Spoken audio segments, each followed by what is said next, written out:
ಭತ್ತ ಖರೀದಿ ಕೇಂದ್ರ ತೆರೆಯಲು 5/12/2025 ರೈತ ಸಂಘ ಹೋರಾಟ. ಲಿಂಗಸಗೂರು ಕರ್ನಾಟಕ ರಾಜ್ಯ ರೈತ ಸಂಘ ಹಾಗೂ ಹಸಿರು ಸೇನೆ ಕಳೆದ ವರ್ಷ ಗುರುಗುಂಟ ಭಾಗದಲ್ಲಿ ಹಾಗೂ ಗೌಡೂರು ಗ್ರಾಮದಲ್ಲಿ ತೊಗರಿ ಭತ್ತ ಖರೀದಿ ಕೇಂದ್ರ ಮಂಜೂರು ಮಾಡಲಾಗಿತ್ತು. ಆದರೆ ಅಧಿಕಾರಿಗಳ ನಿರ್ಲಕ್ಷ್ಯದಿಂದಾಗಿ ಈ ಎರಡು ಗ್ರಾಮದಲ್ಲಿ ತೊಗರಿ ಮತ್ತು ಭತ್ತ ಖರೀದಿ ಕೇಂದ್ರ ತೆರೆಯಲಿಲ್ಲ. ಇದರಿಂದಾಗಿ ಗುರುಗುಂಟ ಭಾಗದ ರೈತರು ತಮ್ಮ ಬೆಳೆಗಳನ್ನು ಮಾರಾಟ ಮಾಡಲು ತುಂಬಾ ತೊಂದರೆ ಆಗ್ತಾ ಇತ್ತು. ಹೆಚ್ಚುವರಿಯಾಗಿ ರೈತರು ಖರ್ಚು ಮಾಡಿಕೊಂಡು ಲಿಂಗಸಗೂರಿಗೆ ಬಂದು ತಮ್ಮ ಬೆಳೆಗಳನ್ನು ಮಾರಾಟ ಮಾಡುವಂತಾಗಿದೆ. ಇದು ರೈತರಿಗೆ ಹೆಚ್ಚುವರಿ ನಷ್ಟವನ್ನ ಉಂಟು ಮಾಡಿದೆ. ಆದ್ದರಿಂದ ಈ ವರ್ಷ ಈಗಾಗಲೇ ಭತ್ತ ಬೆಳೆ ಕೊಯ್ತಾ ಇದ್ದು ಬಂದಿದ್ದು ತೊಗರಿ ಕೂಡ ಕೊಯ್ಲಿಗೆ ಬಂದಿದೆ.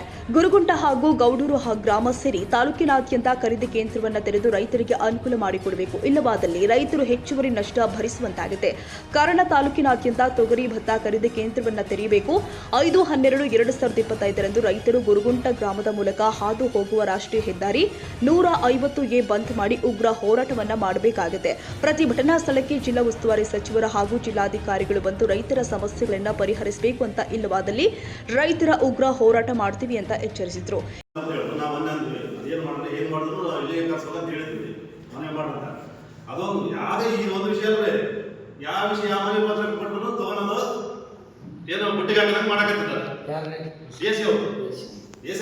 ಭಾಳ ಮಾಡಕತ್ತೀವಿ. ನೀವು ನಮ್ಮ ಮನೆಯಿಂದ ನಮ್ಗೆ ಸಾಕಾರ ಮಾಡಕತ್ತೀರಿ. ನೀವು ನಮ್ಮ ಕೊಟ್ಟಿದ್ದೆಲ್ಲ ಸುದ್ದಿ ಮಾಡೋದು ಮಾಡ್ತೀರಿ. ನಾವು ಮನೆ ಕೊಟ್ಟರೆ ಒಂದೂ ಸ್ಪಂದನೆ ಇಲ್ಲ. ಯಾವ ಒಂದೂ ಕೆಲಸ ಆಗಲ್ವು. ಅದರ ಸಲುವಾಗಿ ಉಸ್ತುವಾರಿ ಸಚಿವರು ಬರ್ಬೇಕು, DC ಅವ್ರು ಬರತನ ದಾಡಿ ಮಾಡಿದ್ರು ಅಂತೇಳಿ ಗುರುಗುಂಟ ರಸ್ತೆ ದಾಡಿ 5ನೇ ತಾರೀಕು ಡಿಸೆಂಬರ್ 5ನೇ ತಾರೀಕು ಮಾಡುವಾಗ ಇದು ಮಾಡಿದ್ವಿ. ಯಾಕಂದ್ರೆ ಈಗ ಅತಿವೃಷ್ಟಿ ಜಾಸ್ತಿ ಆಗೈತಿ. ಬೆಳೆ ತೊಗರಿಗೆ ರೇಟೇ ಇಲ್ಲ. ತೊಗರಿ ರೇಟ್ ಇಲ್ಲ, ಇಳುವರಿ ಇಲ್ಲ. ರೈತರು ಭಾಳ ಸಂಖ್ಯೆ ಇದೊಂದು ಪ್ರತಿಯೊಂದು ಧರಣಿ ಮಾಡಬೇಕು, ಇದು ಮಾಡ್ಬೇಕಂತಂದ್ರೆ ಅಧಿಕಾರಿಗಳು ಪೂರ್ತಿ ಅಂತ ಅಧಿಕಾರಿಗಳು ರಾಜಕೀಯ ನಾಯಕರು ಪೂರ್ತಿ ಇದು ಬೇಜಾವಾಬ್ದಾರಿತನ ಆಗಿಬಿಡುತ್ತೆ. ಈಗ ಯಾರು ಎಲ್ಲರಿಗೂ ನಾವು ಧರಣಿ ಮಾಡಕ್ಕೆ ರೆಡಿ, ನೀವು ಇದು ಮಾಡಕ್ಕೆ ರೆಡಿ ಎಲ್ಲರೂ ಆದ್ರೂ ಸಾಕಾರ ಸಿಗುವಂತಂದೇಳಿ ಉಗ್ರವಾದ ಹೋರಾಟ ಮಾಡ್ಬೇಕಂತ ಧರಣಿ ಮಾಡ್ಬೇಕಂತ ಇಟ್ಟಿದೆ ಸರ್. ನೀವು ಸಹಕಾರ ಬೇಕು, ನಿಮ್ಮ ಮೂಲಕ ತಿಳಿಸುತ್ತೆ. ಧನ್ಯವಾದಗಳು. ಜೊತೆಗೆ ಇಷ್ಟಾದರೂ ನಮ್ಮ ತಾಲೂಕಿನ ಜನಪ್ರತಿನಿಧಿಗಳು ಜಾಡಗಡಿಯನ್ನ ನಡೆಸ್ತಾ ಇದ್ದಾರೆ. ಏನು ಗೊತ್ತಿದ್ರು ಗೊತ್ತಿರೋದಂಗೆ ಸುಮ್ಮನೆ ಮೂಗಿನ ಮೇಲೆ ತುಪ್ಪ ಇಷ್ಟ ಮಾಡ್ತಾ ಇದ್ದಾರೆ. ಎಲೆಕ್ಷನ್ ಬಂದಾಗ ಏನು ಹೇಳ್ತಾರೆ, ಪ್ರತಿಯೊಂದು ಹಳ್ಳಿಯಲ್ಲೂ ಅವಾಗ ನಿಂಪಾತಾರೆ ಅನ್ನದಾತರು ಅಂತ. ಅವಾಗ ಏನು ಹೇಳಿಕೆ ಕೊಡ್ತಾರಂದ್ರೆ ಲಿಂಗಸೂರನ್ನ ಸಿಟಿ ಮಾಡ್ತೀನಿ, ಅದನ್ನು ಮಾಡ್ತೀನಿ, ಇದು ಮಾಡ್ತಂತಾರ. ಇದ್ದಂಥ ಬ್ರಿಟಿಷ್ ಕಾಲದ ಇದ್ದಂಥ ಒಳ್ಳೆ ಒಳ್ಳೆ ಆಫೀಸ್ಗಳನ್ನ ಬೇರೆ ಕಡೆ ಹೋದ್ರು ಸುಮ್ಮನೆ ಕೂತಿದಾರಂದ್ರೆ ಕೇವಲ ಮತದಾನಕ್ಕಷ್ಟೇ ಅವ್ರ ಹೇಳಿಕೆಗಳು. ಲಿಂಗಸೂರು ಅನ್ನದಾತರು ಯಾವುದೇ ಜನಪದರು ಬೇಕಾಗಿಲ್ಲ, ಕೇವಲ ಚುನಾವಣೆಗೆ ಮಾತ್ರ ಅನ್ನದಾತರು ಅಂತ.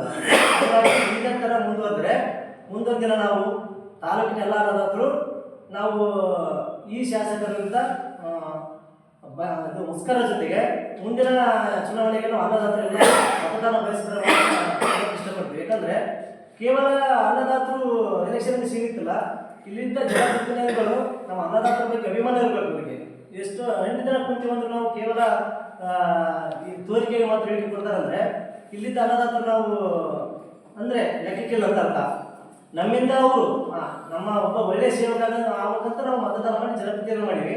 ನಮ್ಮ ಕುಂದಪರಿತಿಗಳು ನಮ್ಮ ಬಗ್ಗೆ ಅವರಿಗೆ ಗೊತ್ತಿಲ್ಲ ಅಂತಂದರೆ ಇಂಥ ಜನಪ್ರತಿನಿಧಿ ನಾವು ಯಾಕೆ ಆಯ್ಕೆ ಮಾಡೋಣ. ಮುಂದಿನ ದಿನಮಾನಗಳಲ್ಲಿ ಒಬ್ಬ ಒಳ್ಳೆಯ ಅನ್ನದಾತರ ಬಗ್ಗೆ ಅಭಿಮಾನ ಇರತಕ್ಕಂಥ ಅನ್ನದಾತರನ್ನ ನಾವು ಮುಂದಿನ ಚುನಾವಣೆಗಳಲ್ಲಿ ನಿಲ್ಲಿಸ್ತೀವಿ. ಅವರಿಗೆ ನಾವು ಮತದಾನ ಮಾಡಕ್ಕೆ ಇಷ್ಟಪಡ್ತೀವಿ. ಈ ಸಂದರ್ಭದಲ್ಲಿ ವೈದುರ್ಗ ಪ್ರಸಾದ್ ತಾಲೂಕು ಅಧ್ಯಕ್ಷ ಬಸಣ್ಣ ಕೋಟ, ಗೌರವಾಧ್ಯಕ್ಷ ಸದಾನಂದ, ಯುವ ಘಟಕದ ಅಧ್ಯಕ್ಷ ಬಸವರಾಜ್ ಗೌಡೂರ್, ನಾಗಪ್ಪ ಪುಣ್ಯ, ದಲಾಲ್ ಸಾಬ್, ಹನುಮಂತ ಹಳ್ಳಿ ಹೊಳೆಪ್ಪ, ರಾಮಣ್ಣ ಉಪಸ್ಥಿತರಿದ್ದರು.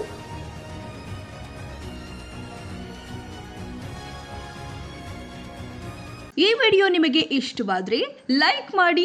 ಇನ್ನಷ್ಟು ಹೀಗೆ ಆಸಕ್ತಿದಾಯಕ ವಿಡಿಯೋಗಳನ್ನು ಪಡೆಯಲು ನಮ್ಮ NTV ನ್ಯೂಸ್ ಚಾನೆಲ್ ಅನ್ನು ಸಬ್ಸ್ಕ್ರೈಬ್ ಮಾಡಿ.